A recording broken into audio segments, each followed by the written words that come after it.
All right. And so with that, let's get started. I have absolutely nothing to disclose. There will be no disturbing content on my end. What you do in your self-reflection activities, though, is up to you. And what we're going to work on today is talk about strategies to cope with uncertain times.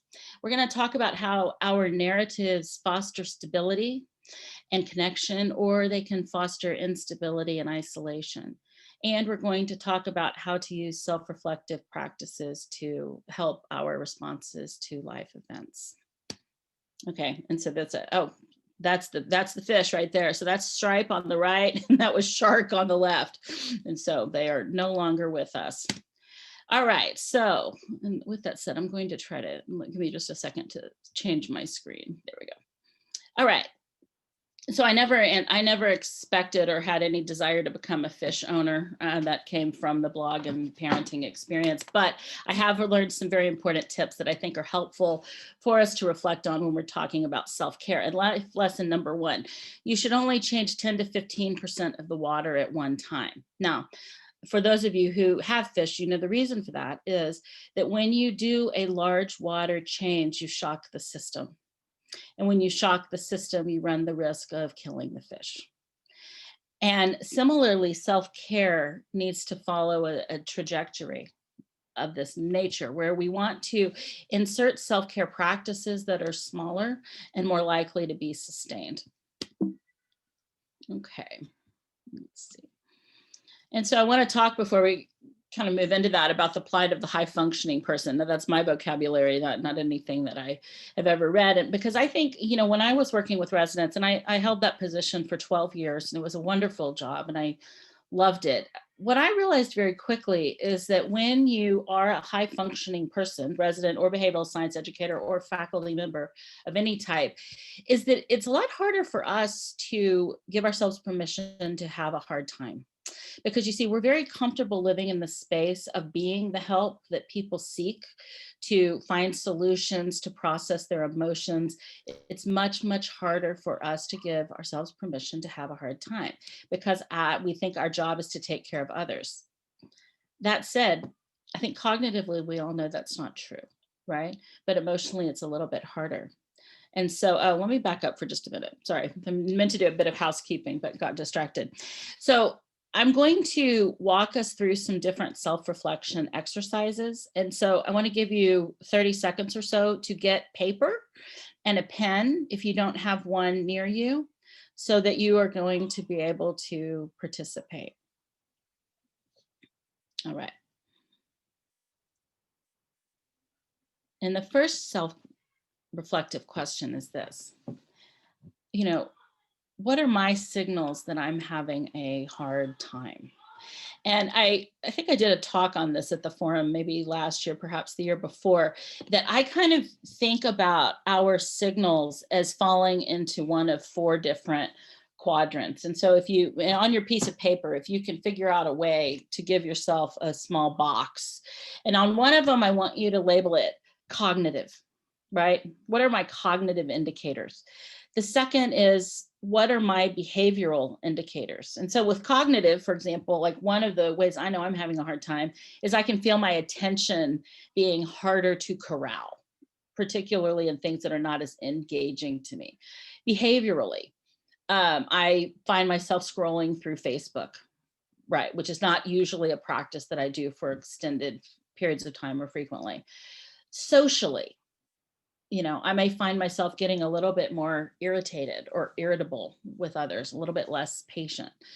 And then the last one is emotionally. You know, I can feel my stress in my body. I can feel more frustrated. I can feel more disappointed. And so these self-reflection exercises intentionally, I'm going to go through them very quickly because I want us to, because one of the biggest questions we all have working with residents is, it takes too long, we don't have enough time. And so that's why I want you to take about 1 minute on each one of these exercises. So go.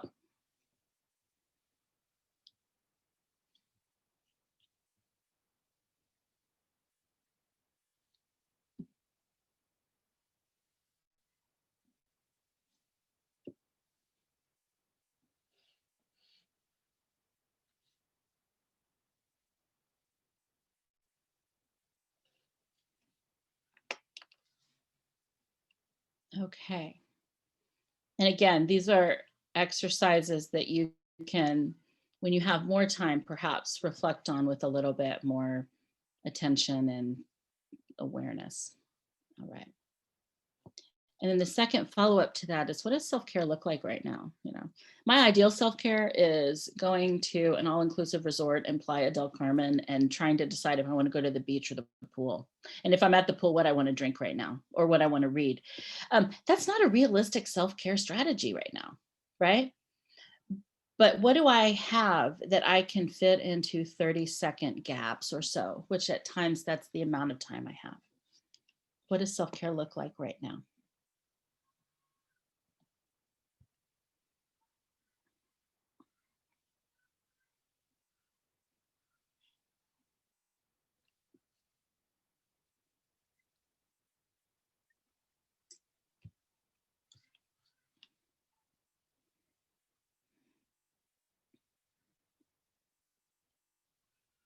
Okay, and let's move on.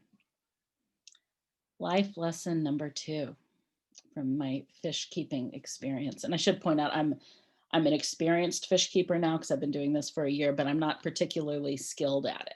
Okay, so I mean, this is always a journey for all of us, right?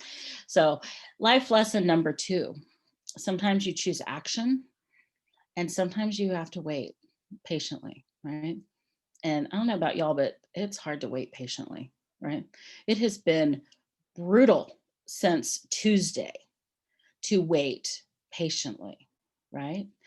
And our society really doesn't support that, because with the 24 access to information, we very rarely have to wait anymore. But yet that is a very important skill to have. And so the way that you would translate this into the fish, for example, is, you know, you want to be really careful, because I could put a whole lot of chemicals because the numbers aren't quite right. And I might not actually need the chemicals. I might just need to wait patiently for just a little while. Hard to do. And so I want to talk, you know, Amy and Amy talked a little bit about the work of Kristen Neff and Chris Germer. They have created this program called Mindful Self-Compassion. And I did present on this at the forum in 2015. I presented on Neff's book. And since then I've gotten some training in this, and it's a really fantastic area. Kristen's website is self-compassion.org. And she has meditations on there. She also has some really good self-report measures that you can fill out on yourself to really investigate where you are struggling with self-compassion versus where you give compassion very freely to other people. But one of my favorite aspects of their course is this yin and yang of self-compassion, because I think a lot of time we think that self-compassion is going to involve some variant of like, oh, precious, it's so hard right now. You are so wonderful. I love you. It's not like some really bad SNL skit. And that's really not what self-compassion is going to look like, okay, for most of us. Sometimes it is going to have what they call a more yin approach. And instead of the, oh, precious, well, that may be what works for you. It's really more, for me, of an acknowledgement, like, and a pause. Like, wait, stop for just a second. That was a lot to just sit through. That was really, really hard. And our society doesn't encourage us to pause very often anymore. We move from one thing to the other, right? Like I remember when, you know, when I was working in GME, I mean, especially as the behavioral science person on the team, I mean, there was so much going on at all times and moving from activities to activities. And you didn't even have time to get from one thing to the other before the other one started. And so, but we live lives like that right now. And so sometimes yin is just going to be pausing and validating how hard it is and finding comfort. Other times it's going to have more of a yang approach. This is our acting in the world. This is going to be things like, yeah, I don't have room right now on my plate for that. Thanks. Or alternatively, wow, thank you for sharing that idea with me. I do not see it the same way. Would you like to hear how I see it? Yang for me a lot of times has more to do with the boundaries we are willing to put up between us and other people. And they are not mutually exclusive, because until I've done some of this self-validation and a little bit of comforting, it's very hard for me to put up boundaries in a way that shows respect for myself and for other people. And that's really important as well. And so that's Yang self-compassion. And so self-reflection activity. So thinking about this time we're living in with this high level of uncertainty. And I mean, we know the election results, no, or well, we know them currently, right? There may be some runoffs and recounts and all of that, but we feel pretty confident that we know the election results right now. Check. So now let's move on to the next thing that we're feeling uncertain about. You know, we're on what, day 3 or 4 of record COVID numbers. I was telling Julie before we started, Texas hit a record today that we were the first state to hit 1 million cases. I mean, I'm not really proud of that. That's not one that I wanted us to attain. But so during this time of uncertainty that is still swirling around us, what is one self-compassionate thing I could do or say right now? Go.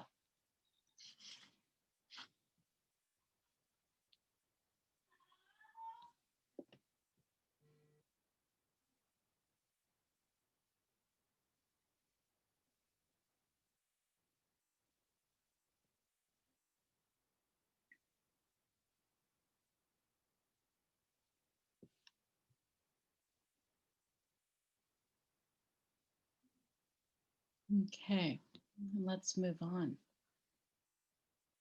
So I read a really interesting book this summer. I actually listened to it on audiobooks.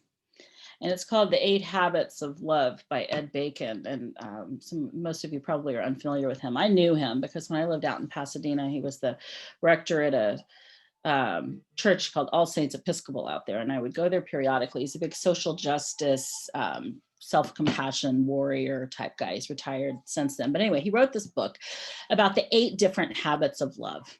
All right. Stillness, truth, forgiveness, compassion, candor, generosity, play, and community, right? And so if these are the habits, and taking this framework, if these are the habits that we use to love other people, are we loving ourselves in the same way? Are these the habits that we are trying to take care of ourselves right now as we're living through this? You know, they keep using the word unprecedented. It's gotten a little bit overused, but really these unprecedented times where we are managing so many different things in addition to the plates that we already were carrying that felt overburdened. And so what I would like for you to do is I would like for you to look at these 8 habits and just review them, read them to yourself for a moment and figure out which one stands out for you right now as one that it's like, ah, that one right there, that needs a little bit of attention from me. Which one would you like to explore just a bit more?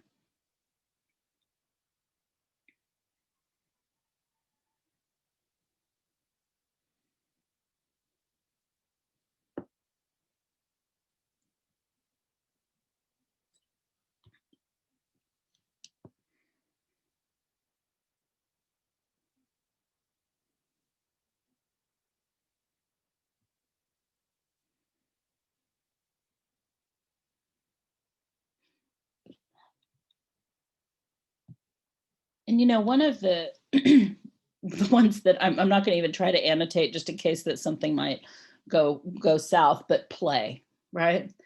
Um, how often do we play? You know, one of my favorite presentations I did at the forum, and I don't know, over the course of the 12 years of my career, I did probably, you know, 1 year I didn't go because I broke my feet, but the other years that I was there, I mean, I did several, and probably one of my favorites, and that one was a standing room only, was the one where we played, where we did games that you could do in support groups. And I remember somebody came up to me afterwards, a dear friend of mine now, but I didn't know very well at the time. And he said, you know, the whole reason I came was because you had the word fun in the title, and that sounded really good. And I said, yes, we don't do that very often, right? And when you watch children play, there's something magical that happens because they're not criticizing themselves. They're not trying to evaluate their performance.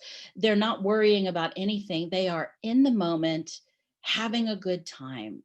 And how often do we allow ourselves to play with whatever play activity is appealing to you. I have somebody that I see in my private practice that, and she's a physician. And of course, you know, COVID as an emergency room physician is just, as you can imagine, highly stressful. And I said, okay, well, so what are you doing right now to take care of yourself that would be kind of fun? And this was, you know, kind of a strange concept for her. And I said something about, you know, she said, I can't read because I can't pay attention. I try to sit down and write in my journal. My attention just goes everywhere. And I said, okay, well, let's go for a nonverbal measure. Why, or nonverbal effort. Why don't you maybe just see if you can just go get some clay and just work the clay, see what you can do. And she said, well, I used to be an art major and I was a sculptor. And I just don't know that I can do it because I don't know that I can do that and not be critical. And so my recommendation was then, okay, go to the grocery store and get some Play-Doh. All right. Play-Doh evokes, I see people are smiling right now, just even think about that. Isn't it, there is nothing quite like the smell of Play-Doh, right? It's kind of like the new box of crayons, just the multi-sensory experience of some of these art activities that brought us such joy in childhood. Our brains still get excited about them as adults. So I do recommend Play-Doh. It is a very, and it helped her. She got Play-Doh and now she's worked her way up to adult coloring books. So just to let you know. So what I want you to do now is I want you to think about which of these 8 habits you would like to devote some time to. And then, as those of you know who have attended one of my forums on how to do a good resident support group, or not good, but I mean, one that's more effective, is I'm a big fan of having 3 different types of activities, right? And one is the brief activity. And this is one that takes less than 2 minutes because it's not hard to find 2 minutes or less. And then there's the short activity, which is about 5 to 10 minutes. And then the longer activity is the one that's 15 plus. That one is trickier to schedule in a busy life for us, but also for residents. But the brief interventions, which is where I put the bulk of my work with brief and short in the 12 years I was with residents, both with mindfulness and as well as other self-care strategies, that's where our attention should be as much as possible, because we want to have lots of tools in those 2 toolboxes so that we can access them. So I'll stop talking for a minute and give you a chance to reflect on what your brief, short, and longer activities could be.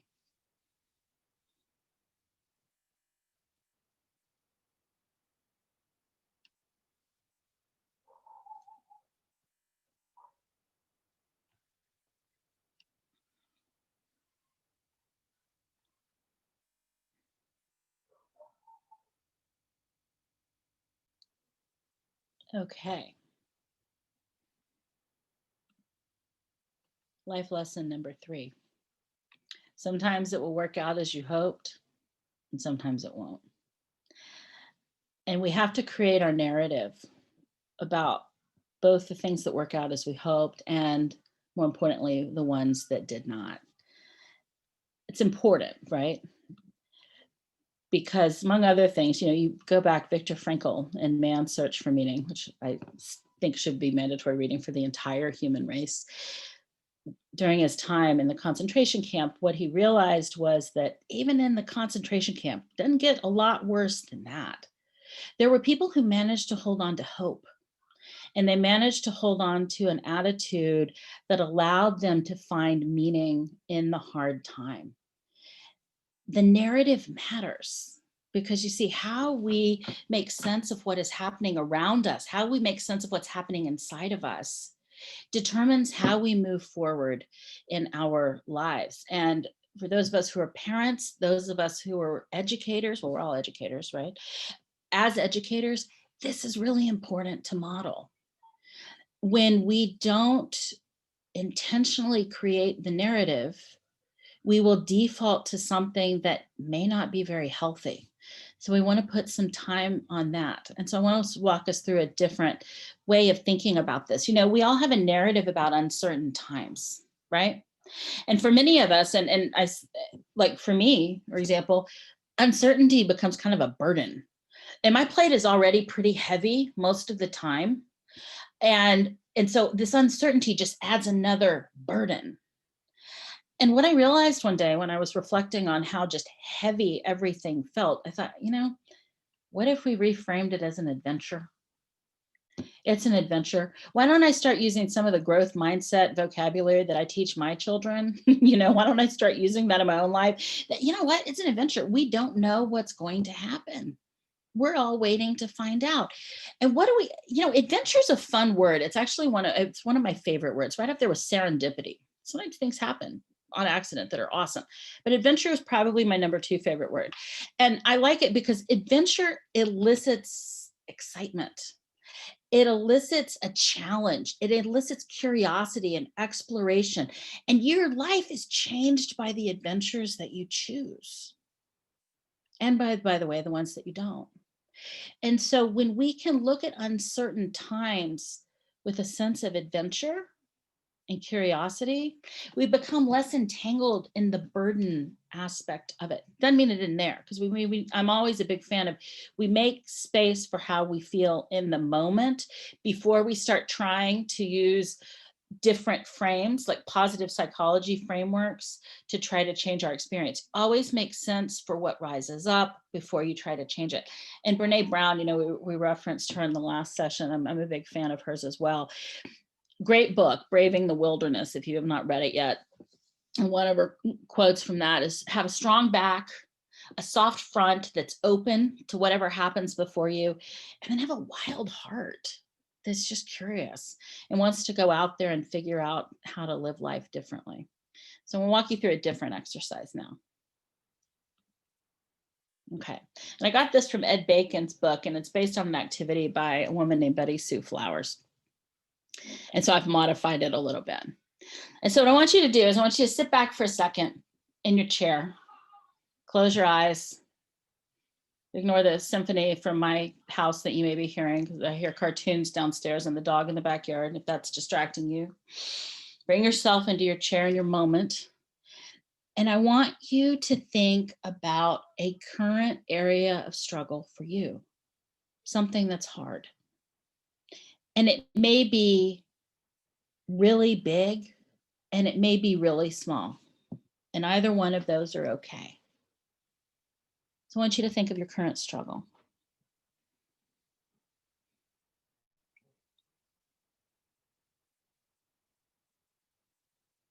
Okay. Everybody has your current struggle? Yeah? All right. So I'll give you one of mine. I mean, there's several current struggles. So it's hard to pick, right? Because there's just such an assortment of different ones to pick from. One of mine right now is our dishwasher broke. Okay. And not only like broke, I mean, the way I found out the dishwasher broke was I went to unload it, and there was a piece that's supposed to be attached to the top that's now on the bottom because it fell off, right? So it's a current area of struggle right now. Not a big one, but important. And so the first thing I want to do, actually, I want to back up on this, hang on, is I want us, I said 3 narratives. I'm actually going to add a 4th one because I think this 4th one is really important. So what I want you to do is in 1 sentence or less, and so limit yourself to, and don't get too intense on the words, doesn't matter. The point is that it needs to be brief. Describe the struggle. And so for example, with my dishwasher thing, the dishwasher broke, and a functioning dishwasher is very important to me right now in our family, period. Okay. So just give kind of the objective news report. Well, we all know our news reports are not very objective anymore. Just give an objective ideal from the news desk of what you would hear. This is what happened. No emotion tied into it.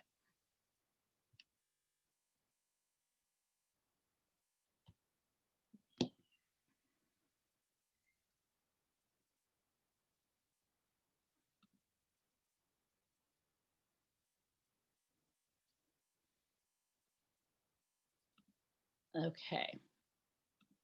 And so now we're going to move on to sentence number 2. And again, if you're writing a psychologist sentence that's going on for more than a paragraph, that's not what we're doing right now. Because right now, remember, our goal is to be brief. Okay, so we're doing 1 sentence or less. All right, sentence number 2. Write about it from the perspective of a victim. Again, 1 sentence. So for example, life is so hard for me right now. There is so much I'm trying to manage, and the dishwasher broke. And so now I've got to figure out what we're going to do about that too. Okay, that's a very long sentence, but still brief.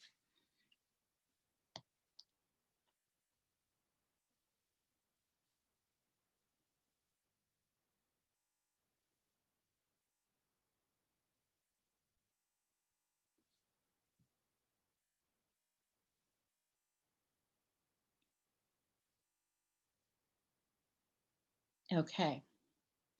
So now sentence number 3. Write about it from the perspective of a hero, right? I opened the dishwasher door. I found this piece on the bottom. It was supposed to be on the top. And I said, oh, I need to figure this out. And I debated what I needed to do. And I ultimately decided to reach out to my friend who knows more about this than I do. Hero.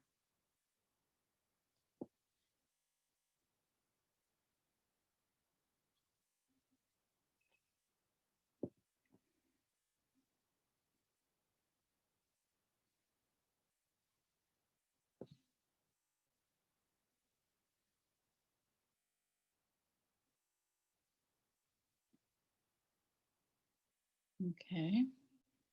And our final sentence is write about it from the perspective of a learner. The dishwasher broke, and it reminded me that things break, and I need to be flexible. And I need to always remember that I don't have to have all the answers of what to do. I just need to know where to look. What did you learn? Or what are you learning?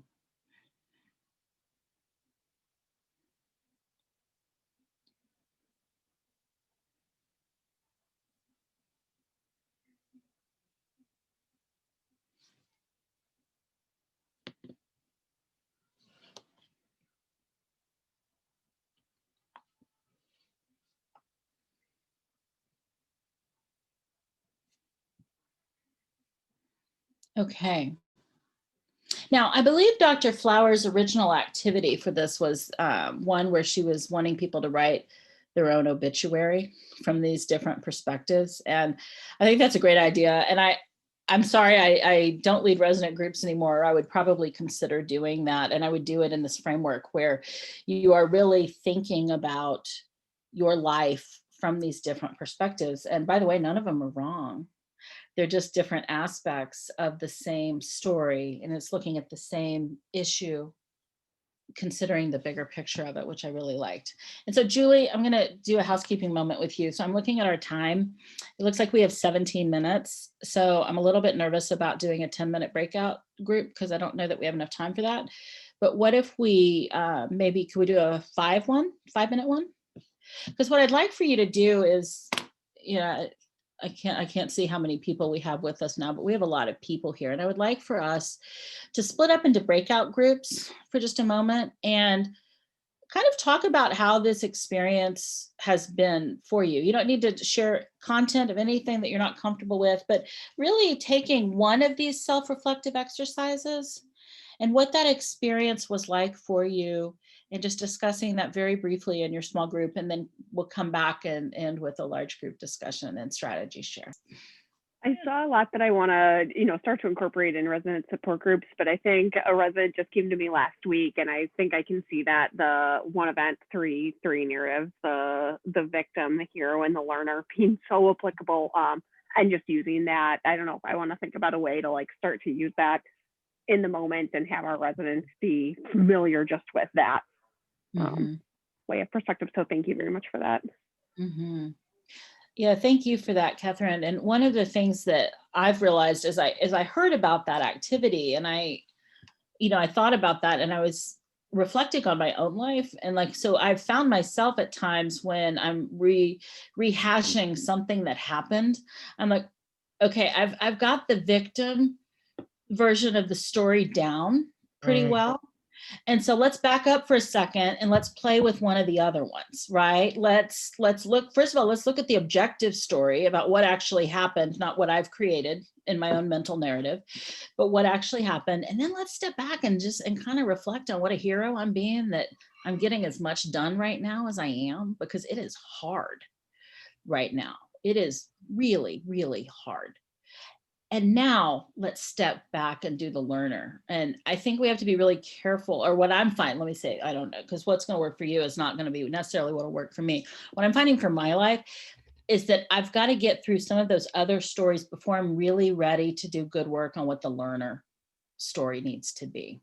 Because I think the learner story needs the other ones to be validated first. And a lot of times we try to skip over the victim story and just kind of naming it. And then we get kind of stuck, right? And it's kind of like, you know, Dan Siegel told us, right? Name it to tame it. When we actually name our emotions, they become less chaotic and overwhelming, and our stories and narratives follow the same kind of course. Yeah. Okay. Other comments? I just felt very charged to bring this exercise that you've shared with us to people that I don't think would get access to it, like our medical assistants, our front desk people. I really got touched by it, and I thought this would be helpful for people that maybe are not at the table, that don't have access to these kind of engagements. So I want to thank you for bringing this here, because I feel very charged to bring this to our clinic. Thank you. Oh, thank you for that, Danielle. And you know, I love that point you brought up, right? Because I mean, the medical assistants, well, we call them in our clinic the CSRs, the ladies and men who are working the phones. I mean, they're the unsung heroes of our clinic, and they don't get the same resources to process their experience that we as providers are doing in things like support groups and in conferences where you're talking about concepts like countertransference and burnout and things like that. And they're every bit as vulnerable as anybody else. So I love that idea. It's great use of it. Yes.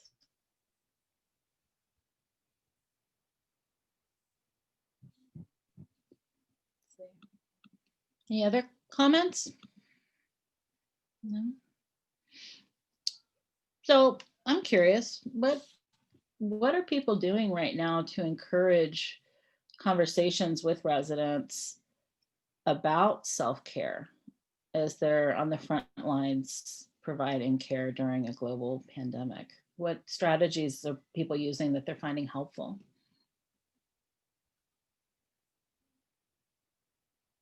Yes. Yes. I've always believed in tackling the emotion when it comes. I feel residents, attendings, I feel like we are taught, and I feel like the culture of medicine is you compartmentalize. That's how you get through. And I really, well, I feel it's even more important to address the emotion as it comes, because it's bubbling under the surface, and I find that the residents appreciate it. It validates them, but I feel like it allows them to move on. And because those feelings, a lot of times they get suppressed and they don't come to an end. And so I feel like it allows them to have it come to an end, so then they can move on. Oh, I so agree with that. And that was my experience too. And what I was really struck repeatedly by my residents is when I would actually put an emotional label on a story that they were sharing, like, wow, that sounds really sad. There would be kind of this like pull back and be like, oh yeah, it was sad, right? I just thought it was hard. I just thought it was stressful. And I just thought it made me feel bad. Right. And this is where our voice as behavioral science educators becomes very important, because some of our residents are going to need us to help them label their emotional experiences. And one of the things that and it's funny because now again, I'm working with kids, first grade through 12th grade.